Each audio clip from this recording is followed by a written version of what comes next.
שלום, שבת שלום, מה שלומכם?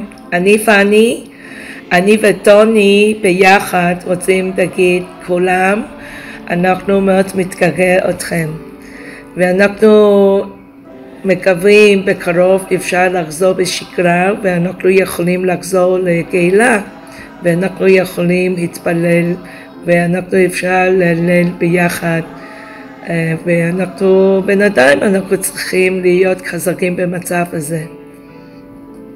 ופה אני רוצה מיוחדת תודה לדוד ומייקל לתת לנו מסר ביוטיוב. ביי, שבת שלום, ביי.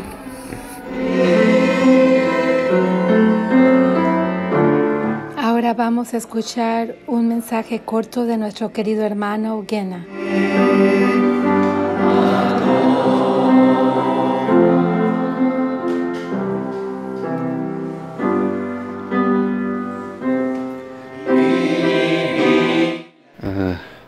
Boker Tov. Buenos días y Shabbat Shalom, hermanos y hermanas.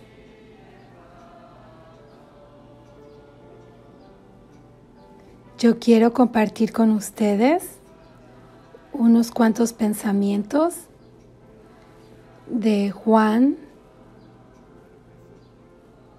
capítulo 10, del 27 al 29.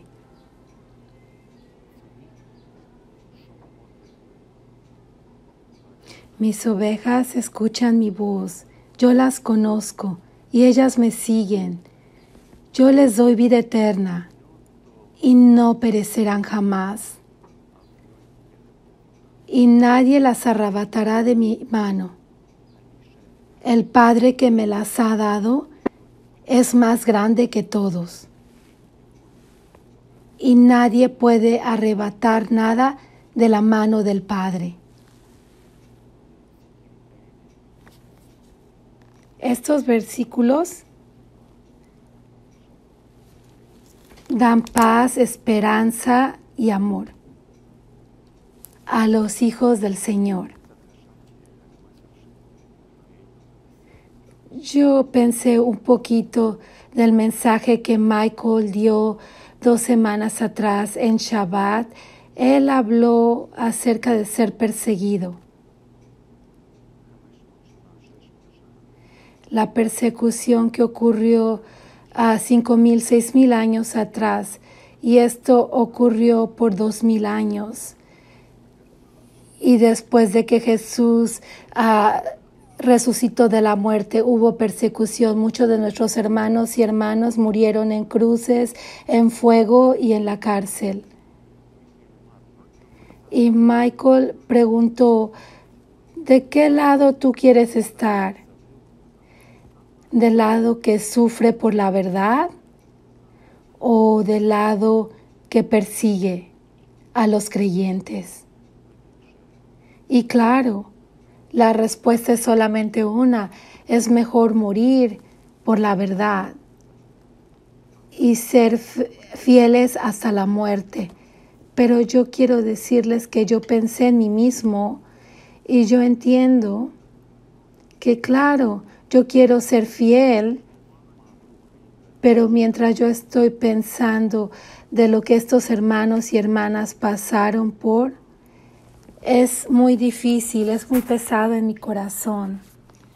Yo entiendo que no tengo ese poder, esa fuerza. Creo que tengo falta de fe.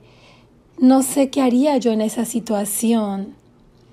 Me gustaría muchísimo decir lo que Pedro le dijo a Jesús, si ustedes se acuerdan: yo estaré contigo, incluso en la cárcel, en la muerte. Pero no puedo decir esto. Y estos versículos me dan paz, que nadie nos puede quitar, arrebatar, tomar de las manos de Jesús. Nadie puede hacer esto. Él no va a permitir a Satanás causarnos este daño, que nosotros estaríamos perdidos. Esto no ocurrirá. Él nos mantiene y Él es más fuerte que todas las persecuciones, más fuerte que el demonio y más fuerte que la muerte. Él nos va a dar fuerza y fe y sabiduría para poder pasar por todo. Si estos tiempos llegaran otra vez.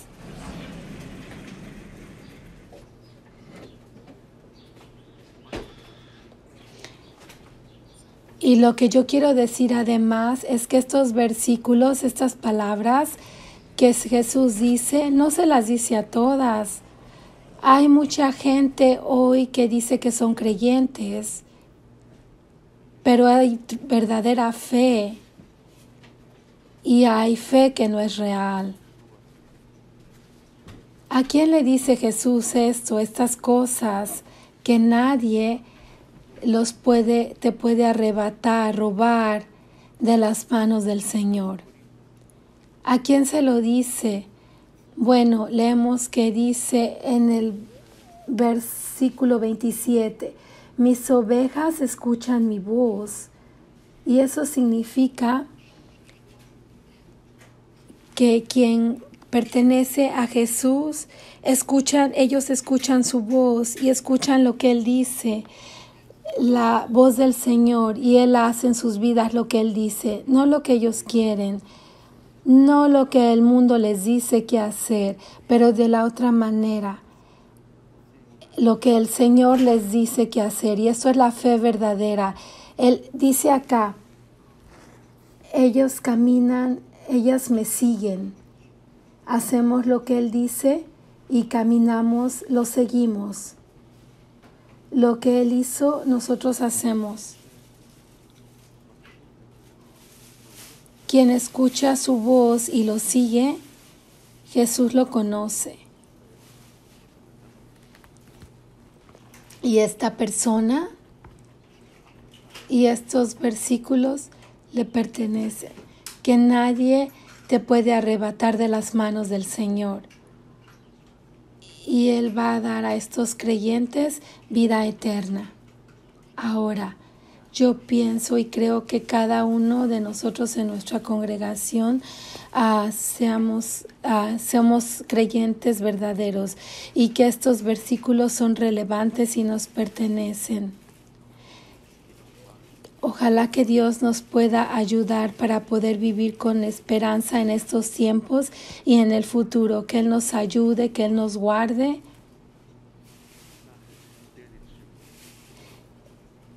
Y Él una vez va a abrir la puerta de su reino y nos va a decir, vengan, mis amados, vengan, entren al reino que está listo para ustedes desde el principio de la tierra.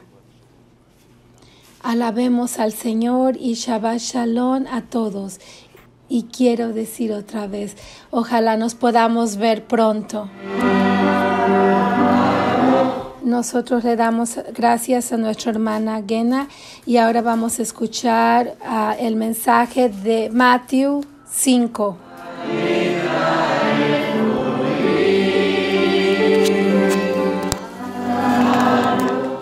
Hola a todos, Shabbat Shalom. La semana pasada David Mistelin de Afula enseñó acerca de las similaridades entre lepra y corona y instrucciones que tenemos en el Torah similares a las instrucciones que tenemos hoy día.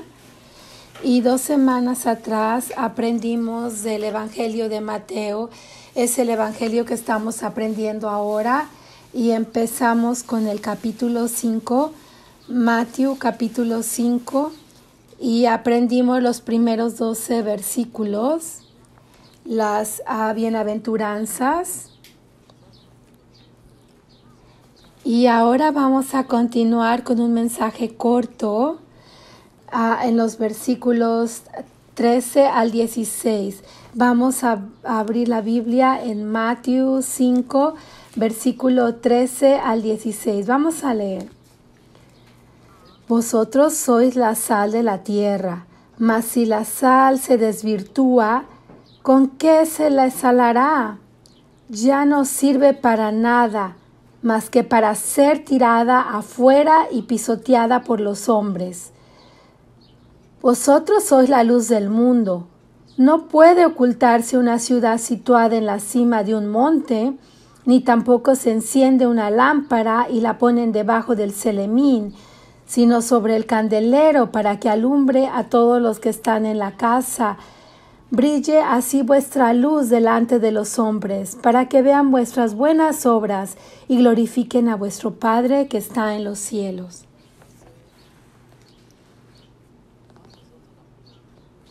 Esta semana vamos a aprender acerca de la sal de la tierra y la luz.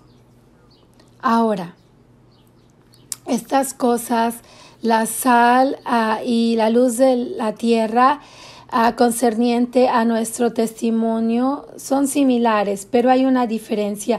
Vamos a aprender de estas dos cosas, empezando en el versículo 13, cuando Jesús dice, vosotros sois la sal de la tierra, Ahora, esta frase, esta expresión, sal de la tierra, es muy conocida en todo el mundo y también en Israel, pero mucha gente no sabe que el que originó esta expresión es Jesucristo, nuestro Señor.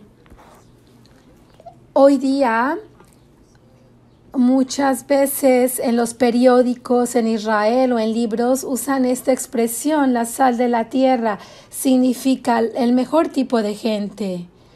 Por ejemplo, los mejores soldados de la unidad comandante y dicen a estos soldados que ellos son la sal de la tierra, estos hombres. O si hay un doctor excelente que ayuda a mucha gente, a lo mejor dicen de él, oh, esta es la sal de la tierra, pero no saben que el que originó esta expresión es Jesucristo, que la nación de Israel rechazó 2000 años atrás, y desearía que ellos abrieran las páginas del Nuevo Testamento, empezando con el Evangelio de Mateo, y que solo leyeran las primeras 7 capítulos, recibieran tanta luz en sus vidas y podrían entender tantas cosas. Y claro, también podrían ver que esta frase empezó con Jesús. Nosotros aprendimos la última vez cómo Jesús, cuando él mencionó este versículo, men no debe vivir de pan solo, pero de toda palabra que procede de la boca de Dios. Él hizo este versículo muy famoso. Es lo mismo con esta frase. Él es el que la originó y se hizo famosa. Ahora nos podemos preguntar a nosotros mismos, ¿cuál es el propósito de la sal? La sal da sabor.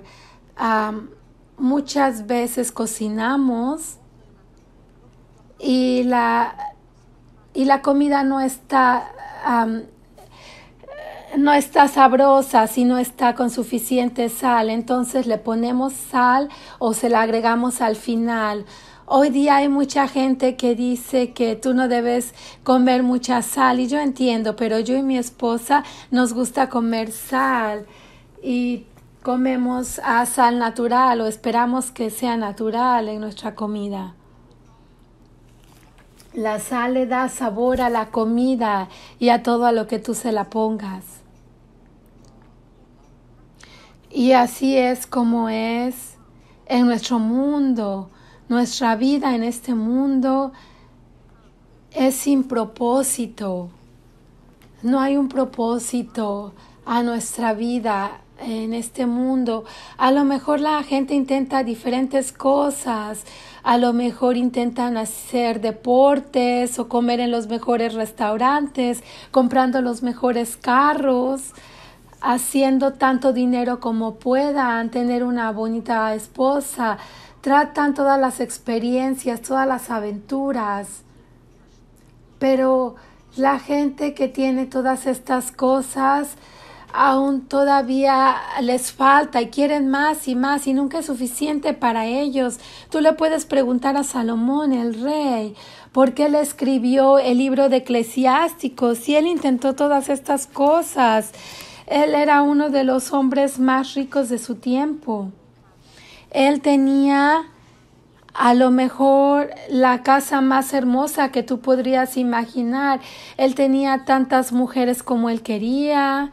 Tenía comida que solamente tú podrías soñar. Tenía muchos sirvientes y aún así sentía que era vanidad de vanidades, que no había propósito en estas cosas. Entonces, lo que la sal hace es que da sabor. Entonces la sal es como la devoción.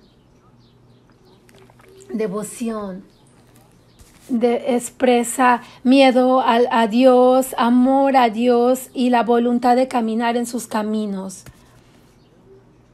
Cuando tú tienes miedo de Dios, cuando tú lo amas, cuando tú lo sigues, esto es devoción.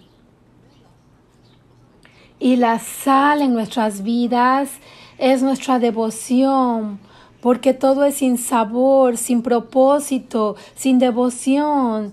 Y acá les quiero dar un versículo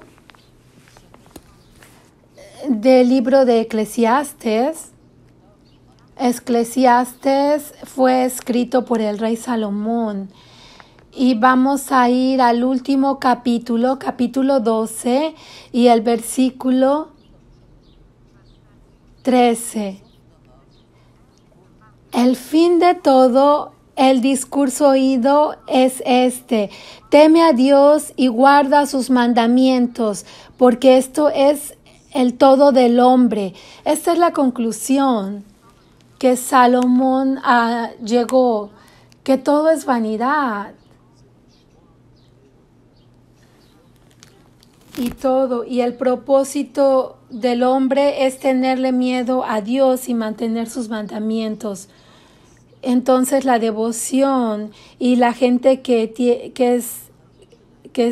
tiene devoción, los santos de Jesús, tienen el miedo del Señor, de Dios, y ellos tienen propósito en sus vidas. Ellos son la sal de la tierra y ellos pueden dar propósito a otros que ven que no hay propósito en este mundo. No importa cómo es que la gente disfruta, cuánta propiedad tienen.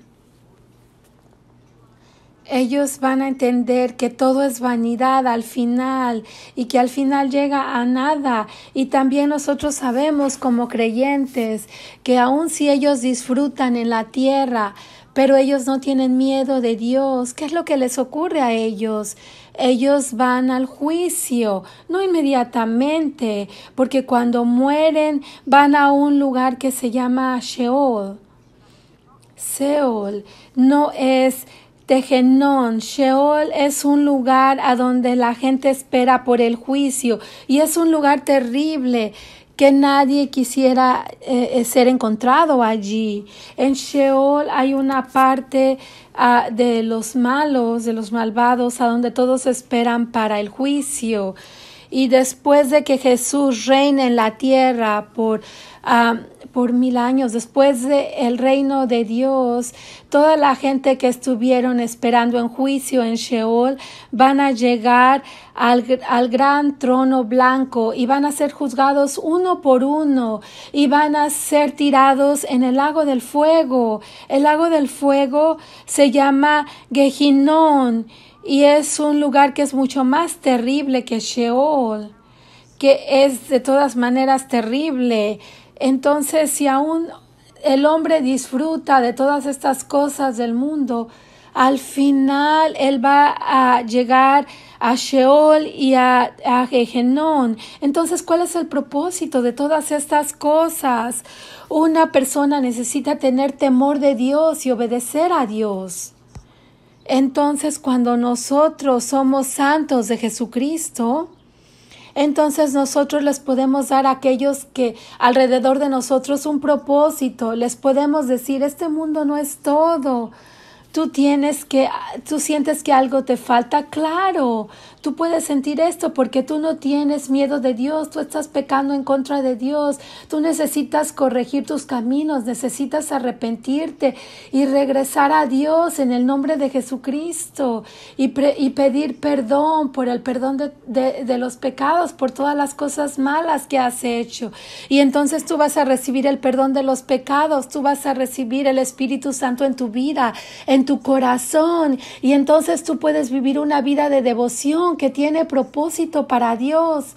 Y entonces tú vas a tener un gozo verdadero que es profundo y que nunca te va a dejar. El gozo de Dios, no de este mundo, que es fiesta y otras cosas, pero es un gozo verdadero, es un gozo que va a durar. Esas son las cosas, eso es lo que concierne a la sal, a la salinidad. Continúa acá en el versículo 13, tú eres la sal de la tierra, dice, mas si la sal se desvirtúa, ¿con qué se la salará? Ya no sirve para nada más que para ser tirada afuera y pisoteada por los hombres. Lo que hacían antes con la sal vamos a ponernos en el lugar de la gente 2000 años atrás, cuando ellos tenían sal, pero había perdido su sabor, se había hecho húmeda y ya no puedes usarla en la comida. Entonces, ¿para qué la usaban? Si tú la tirabas en el campo o en el jardín, a donde tú estabas creciendo comida, verduras, flores, árboles, entonces podía matar a estas plantas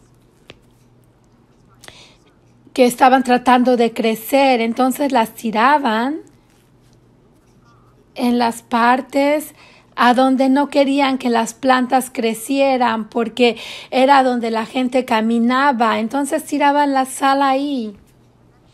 Y entonces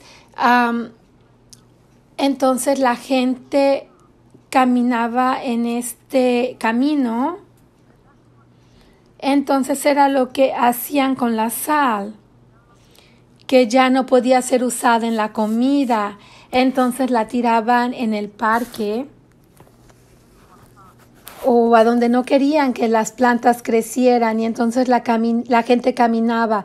Entonces Jesús pregunta, ¿tú quieres ser sal así?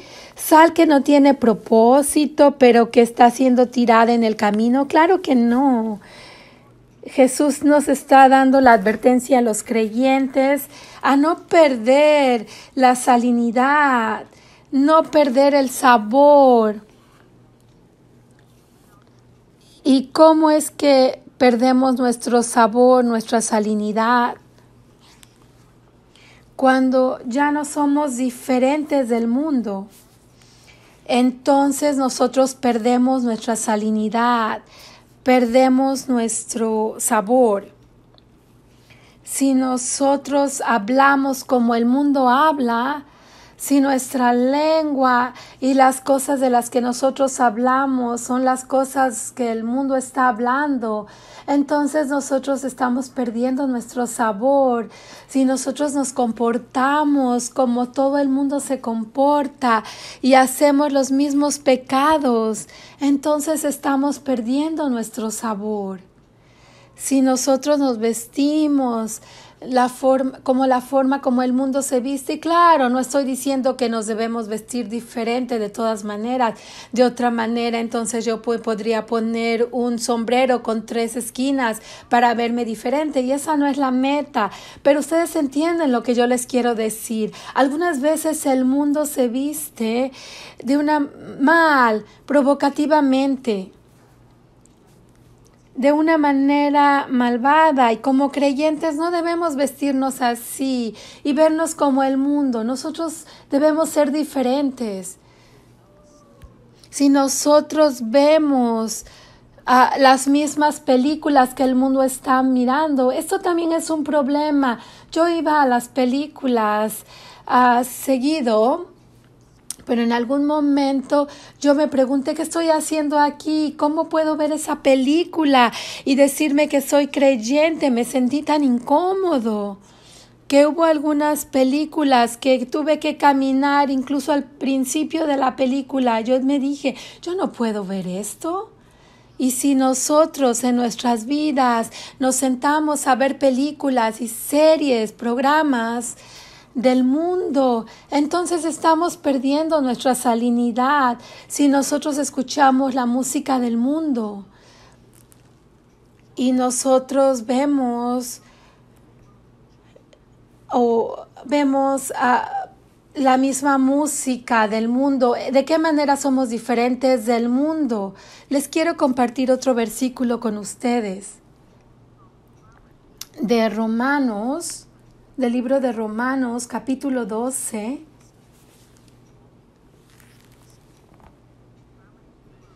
Romanos 12. Y claro, tú puedes leer todo el capítulo. Especialmente, yo les recomiendo del versículo 1 al 2. Estos son versículos que son muy queridos para mi corazón. Vamos a leer. Dice acá: Os exhorto pues, hermanos, por la misericordia de Dios, a que ofrezcas vuestros cuerpos como una víctima viva, santa, agradable a Dios. Tal será vuestro culto espiritual. Y no os acomodes al mundo presente. Antes bien, transformaos mediante la renovación de vuestra mente. Nosotros debemos ser diferentes de este mundo. Ya que agrega, pero sé renovado, sé transformado. Tú eras de cierta manera, pero ahora tú eres transformado y eres de otra manera, para que tú puedas saber cuál es el propósito perfecto de Dios. Y yo siento en mi propia experiencia, en mi propia vida, que esta transformación y cambio en la cual nosotros pasamos no es una vez y por todas. Bueno, es la primera vez cuando nacimos otra vez, y esta es muchas veces es una oportunidad para tirar todos esos pecados, dejar de hacer esto y aquello y empezar un nuevo comienzo. Pero eso es solamente el comienzo, porque esta transformación necesita ser constante. Y yo encuentro en mi vida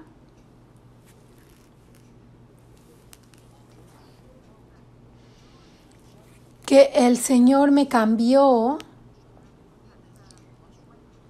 y cuando Él me cambió y cuando yo dejé de hacer algo y yo me di cuenta de que algo era pecado y dejé de hacerlo y empecé a hacer algo diferente, me siento tan bien y le doy las gracias a Dios. Y yo pienso, ¿cómo es que yo pude vivir sin tener este entendimiento? Gracias a Dios por cambiar esto en mi vida, y siento esta transformación, este cambio. Pero entonces tú no necesitas parar ahí. Ok, a lo mejor tú puedes tomar un descanso, respirar profundamente y preguntar la siguiente transformación, para que Dios continúe ese trabajo de cambio en nuestras vidas por medio del Espíritu Santo en nosotros. Por medio de toda nuestra vida, en toda nuestra vida, nosotros necesitamos cambiar y continuar acercándonos a Dios. Y cuando nosotros hacemos esto, nos alejamos más del mundo. No nos queremos comportar de la forma en la que el mundo se comporta y hacer las cosas que el mundo está haciendo.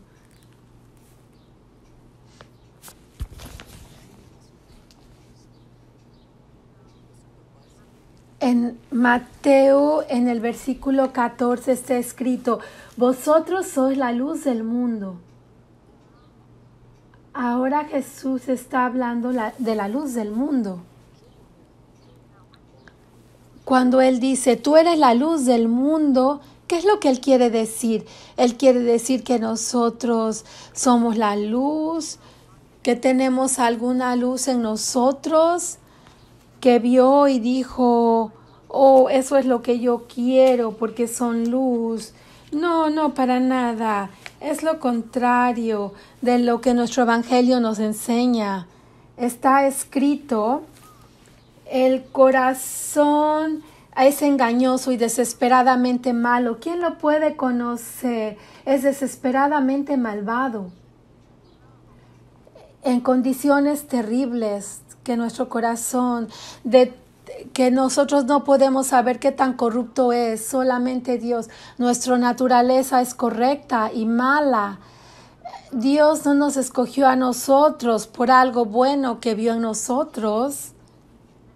Vamos a ir al libro de Segunda de Corintios, capítulo 4. Y versículo 6.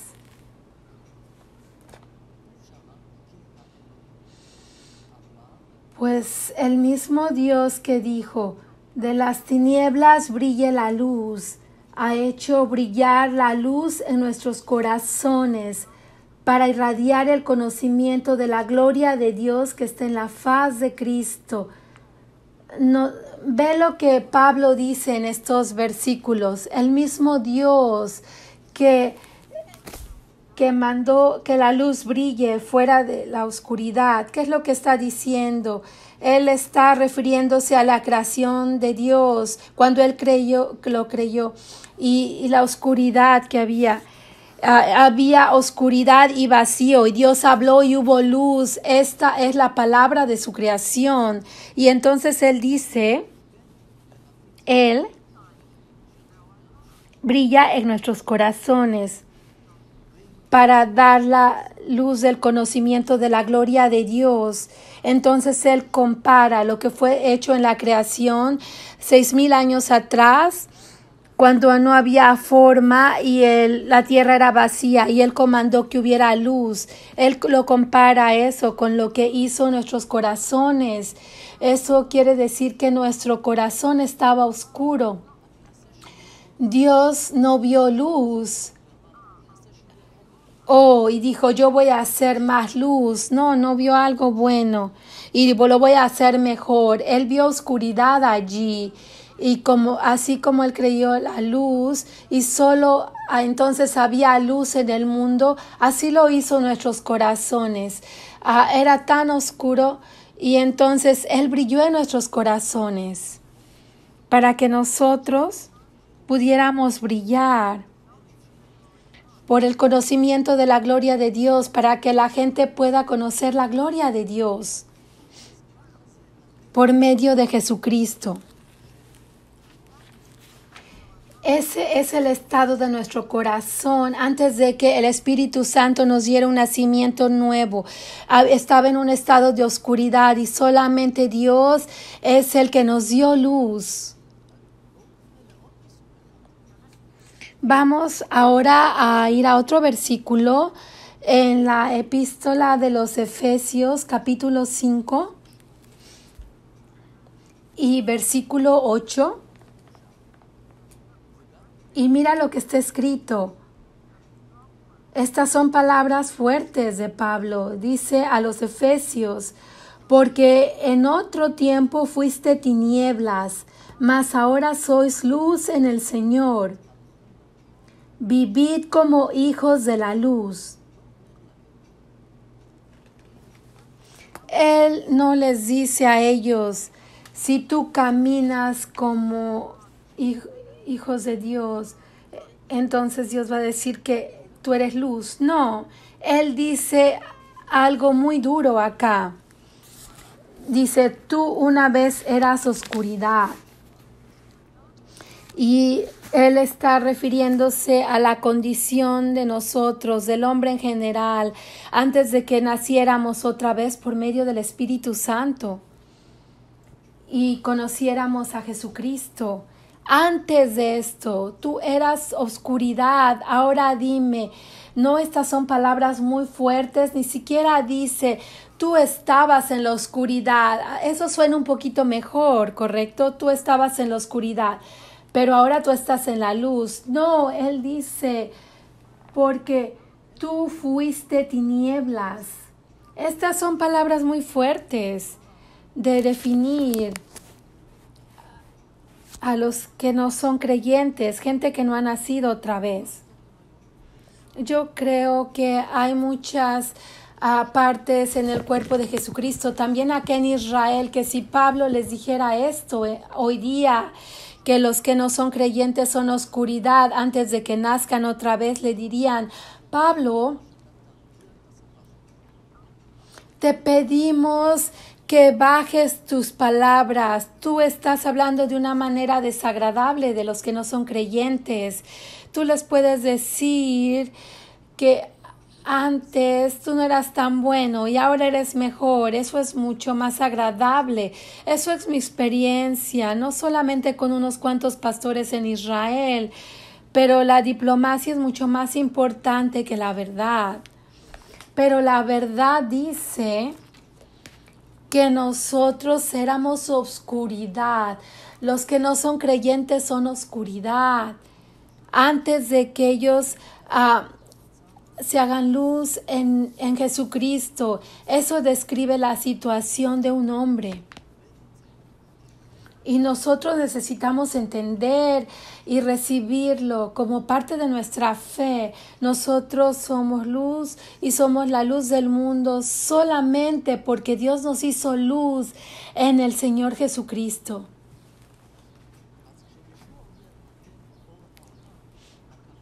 Cuando Jesús dice, tú eres la luz del mundo, su significado es los creyentes que han nacido otra vez porque ellos creen en el Evangelio de Jesucristo.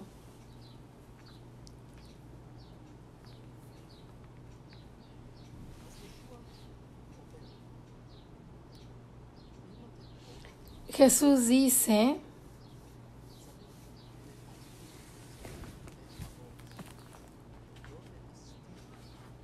tú eres la luz del mundo, y Él dice, tú no debes ocultar esa luz, así que si tú eres luz, tú debes dejar que esa luz brille.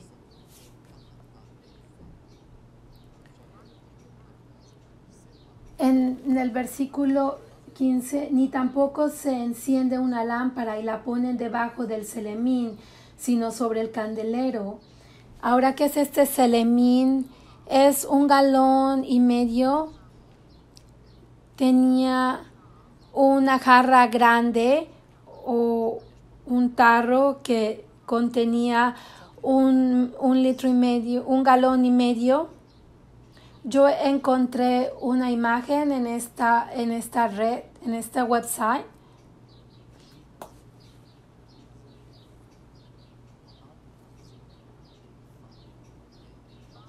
Ustedes pueden ver esta canasta. Fue hecha para poder agarrar un celemín, que es, y debajo ves una pequeña jarra de una lámpara, y van a cubrir esta lámpara con la canasta. Y eso no es lógico, porque entonces va a ser menos vista. Si tú quieres que esta luz sea vista lo mejor, entonces es lo que Jesús dice. No es lógico que si tú eres la luz del mundo, que tú te escondas debajo del celemín. Si esa luz es para brillar, ¿cómo debe brillar? Por buenas obras, buenos trabajos. Él lo explica en el siguiente versículo. La luz brilla por medio de buenas obras. Cuando el hombre ve nuestras buenas obras, ellos alaban a Dios y la gloria se va para Dios. Entonces Dios también enseñó que cuando nosotros hacemos buenos trabajos, cuando hacemos la justicia,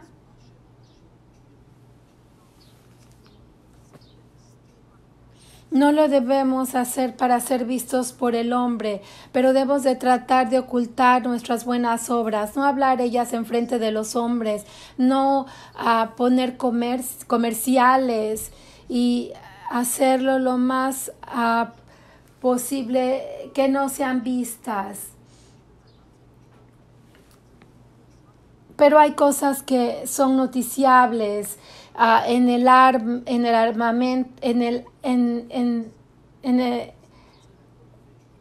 pueden ver que los creyentes tienen buenas obras y se ve de muchas maneras, aunque traten de no enseñarlas.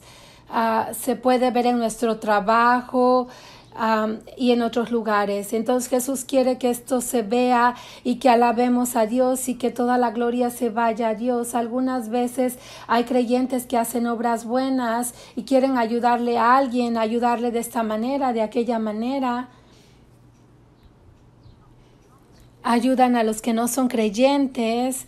Y luego estos que no son creyentes lo aprecian tanto y les dicen, oh, tú eres tan buena persona, yo desearía que fueran como tú. Entonces el creyente no dice nada, es en silencio, simple y sencillamente recibe esta alabanza y entonces él roba de la gloria que debe dársele a Dios. Nosotros no necesitamos a gente que nos diga a nosotros qué tan buenos somos. El momento que alguien ve nuestros buenos trabajos y comenta de ellos y dice qué cosa tan buena tú has hecho, esa es la oportunidad para decirlo hice, porque yo soy un discípulo de Jesucristo. Cuando la gente te pregunta ¿por qué tú hiciste esto? ¿O por qué tú no hiciste esto? Diles la verdad. No digas porque soy una buena persona que trata de hacer cosas buenas.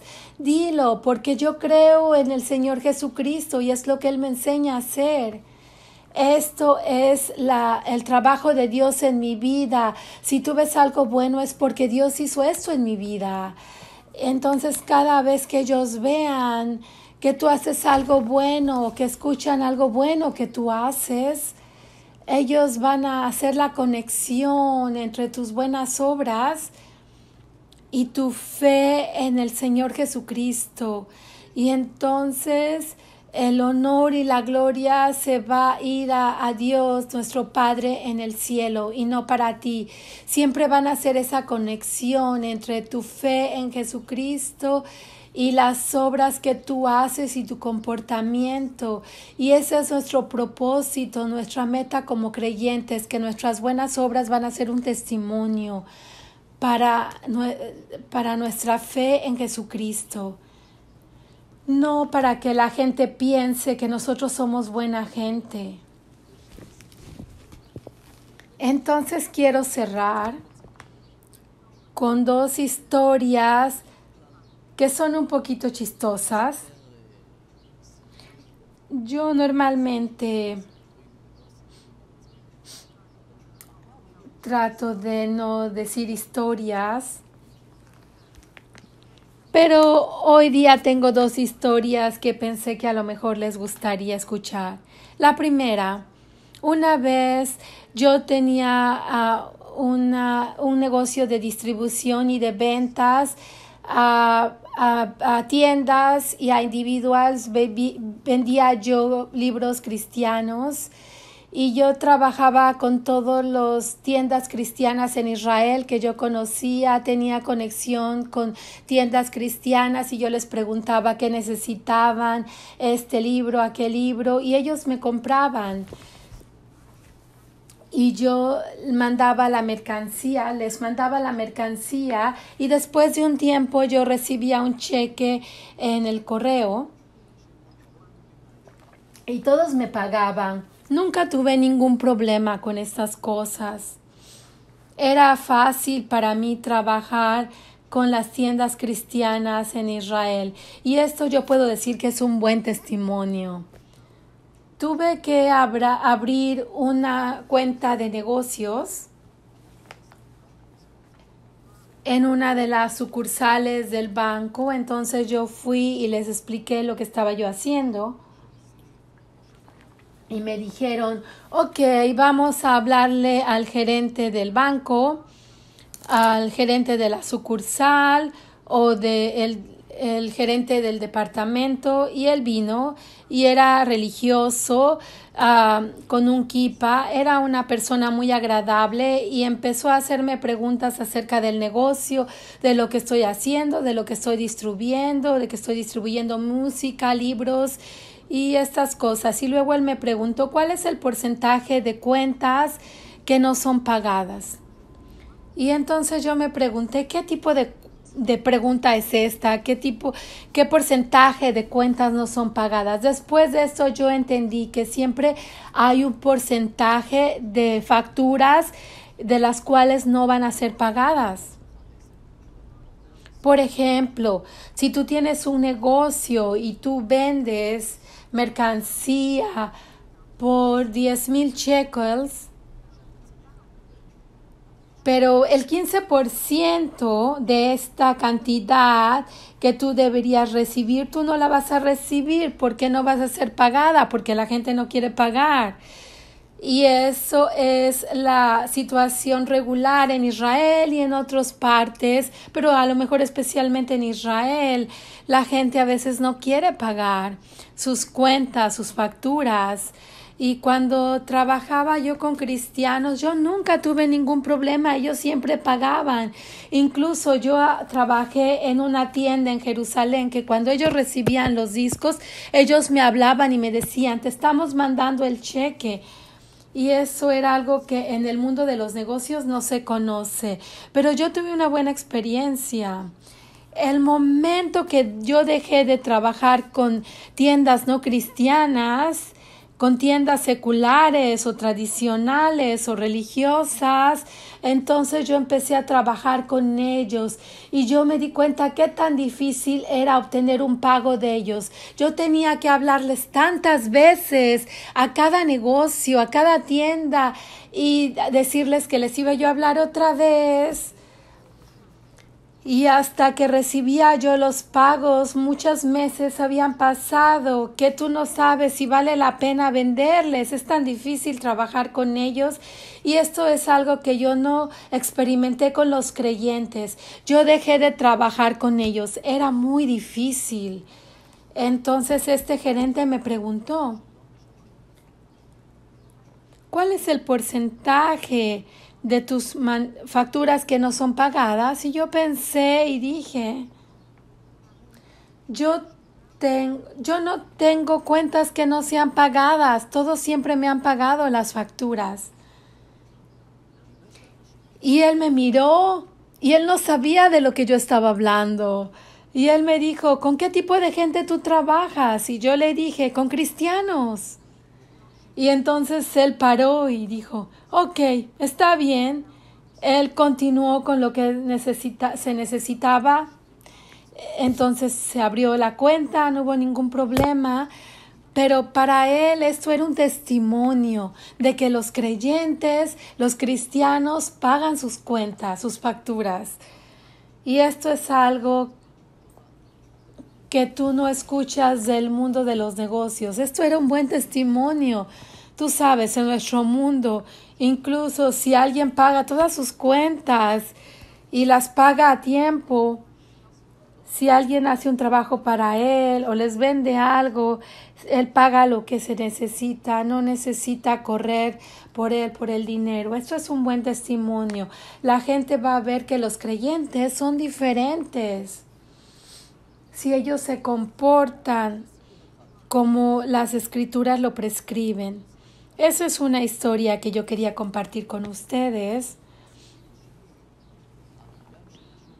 Y la segunda historia también se conecta con un testimonio. Esto ocurrió en el deber del ejército de reserva que se debe hacer cada año. Yo tenía que hacer la reserva como deber. Entonces yo fui al ejército del deber y recibí una recámara con televisión y yo sé cuántas cosas sucias hay en la televisión, especialmente en la compañía de hombres. Yo no quería estar en esa recámara con la televisión y con todas estas cosas. Y yo les dije, lo siento, yo los amo, mis queridos amigos, pero me quiero ir a una habitación a donde no hay televisión. Entonces me voy a ir a una habitación a donde no había revistas de pornografía y no había televisión. Y casi no fumaban en esta habitación, solamente un poco. Entonces yo decidí que yo dormiría en esa recámara. Había una cama que nadie estaba usando. Y entonces yo quería leer de las escrituras porque un creyente debe leer su escritura todos los días. Y no había otro lugar a donde leer aparte de la habitación. Entonces yo me dije, voy a leer en la recámara. Estaba yo en mi cama leyendo las escrituras del Nuevo Testamento calladamente. Alguien en la recámara me preguntó, ¿qué libro estás leyendo? Y yo le dije, el Nuevo Testamento, y continué leyendo. Él escuchó y dijo, oh, es interesante, ¿estás aprendiendo historia o algo? Le dije, no, yo creo en el Nuevo Testamento, yo creo en Jesús. Entonces él estaba sorprendido y dice, ¿eres cristiano? ¿Eres testigo de Jehová? Empezó a hacer preguntas. Y empezamos a hablar de estas cosas y de la fe en Jesucristo, de la fe en Jesús. Y mientras estábamos hablando, alguien más vino en la recámara y escuchó nuestra conversación. Y él también quería hacer algunas preguntas. Y alguien más vino. Y entonces hablaron con nosotros. Y entonces continuaron por muchas horas. Por horas. La gente solamente me estaba haciendo preguntas continuamente hasta la noche, haciéndome preguntas acerca de la fe en Jesucristo. Y yo te puedo decir, yo hablé tanto de Jesús sin parar que ahora mi garganta me dolía. Y no porque yo fui a la reserva del ejército decidido a predicar a tanta gente. Yo no había tomado esa decisión. Todo lo que había yo decidido era de que no ocultaría. Si tenemos luz, entonces no debemos ocultar esta luz. Pero si alguien nos pregunta, entonces les debemos de decir cuál es la razón de esta luz. Y entonces continué. Ahora continué al poste de jardín de deber y la gente venía a mi poste de jardín a ver si los terroristas venían y la gente me venía y me preguntaban y hablaban conmigo por horas acerca de las escrituras. Entonces yo fui ahí a la base y alguien habló del otro lado de la base y él decidió llamarme Jesús y dijo Jesús, decidió hablarme así del otro lado de la base y al siguiente vez dijeron, ¿por qué le dices Jesús? Tú no sabes, él cree en Jesús. Entonces me dijo, ven acá. Entonces yo fui y entonces él también empezó a hacer preguntas y entonces cuando yo supía lo que estaba ocurriendo, de que toda la base sabía de que yo creo en Jesús, ellos se estaban diciendo el uno al otro, pero fue suficiente que yo no lo oculté. Y entonces ya todos sabían y estaban interesados acerca de la fe.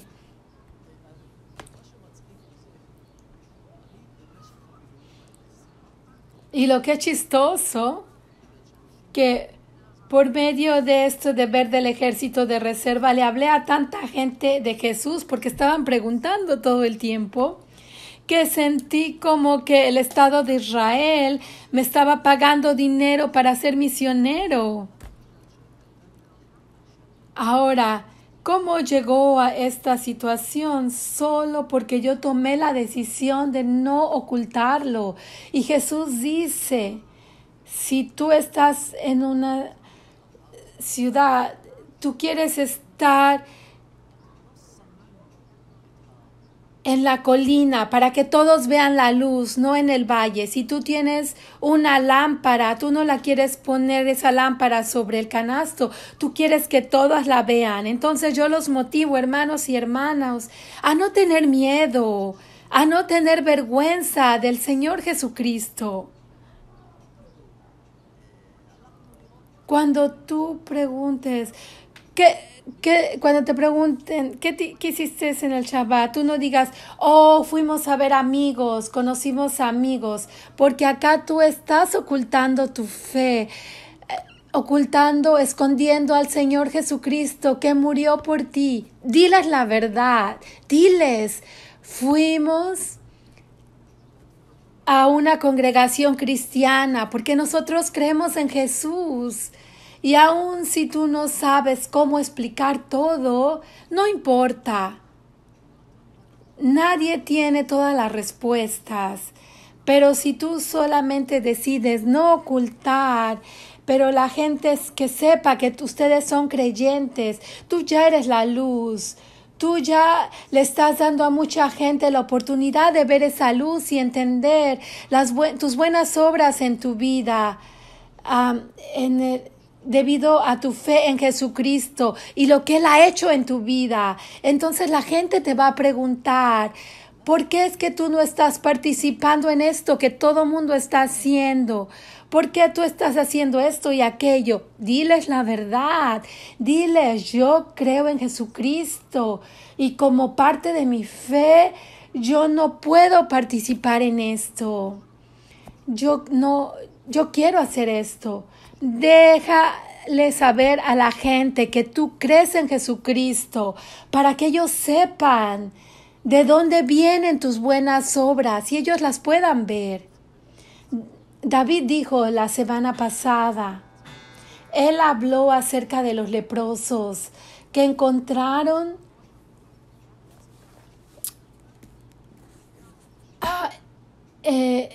la proporción del campamento y primero lo tomaron para ellos, pero dijeron, estas son buenas noticias, pero les debemos decir a otros. Y dijo él, si tú tienes buenas noticias, no las mantengas como secreto, diles a otros. Y es lo que yo les quiero motivar a ustedes, hermanos y hermanas. No todos tienen que ir allá afuera con un micrófono y hablar de Jesús. Es difícil hacer esto, pero nosotros podemos decidir no ocultar cuando tengamos la oportunidad. Y ahora vamos a ver el último versículo de primero de Pedro, capítulo 3. Primera de Pedro, capítulo 3, versículo 15. Al contrario, dad culto al Señor Cristo en vuestros corazones, siempre dispuestos a dar respuesta a todo el que os pida razón de vuestra esperanza, pero hacerlo con dulzura y respeto. Siempre estar listo para dar respuesta a aquellos que te preguntan. A lo mejor no te van a preguntar exactamente con estas palabras, porque tú tienes esta esperanza, pero a lo mejor pregunten, ¿por qué tú estás haciendo esto? ¿Por qué tú haces aquello? ¿Por qué tú no haces esto? La gente va a hacer preguntas y entonces van a ver que tú eres diferente, tu comportamiento, que tu espíritu es diferente y te van a hacer preguntas. Esa es la oportunidad para estar listo y decirles que es porque Jesucristo y lo que Él hizo en tu vida. Con esto yo quiero cerrar.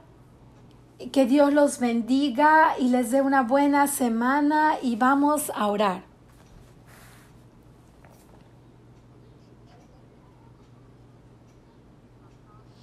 Nuestro Padre que estás en los cielos, te damos gracias por el Señor Jesucristo, que es la luz del mundo. Él es luz y no hay oscuridad en Él. Te damos gracias que esta luz que ha venido a habitar en nosotros, en hombres pecadores, y Él nos dio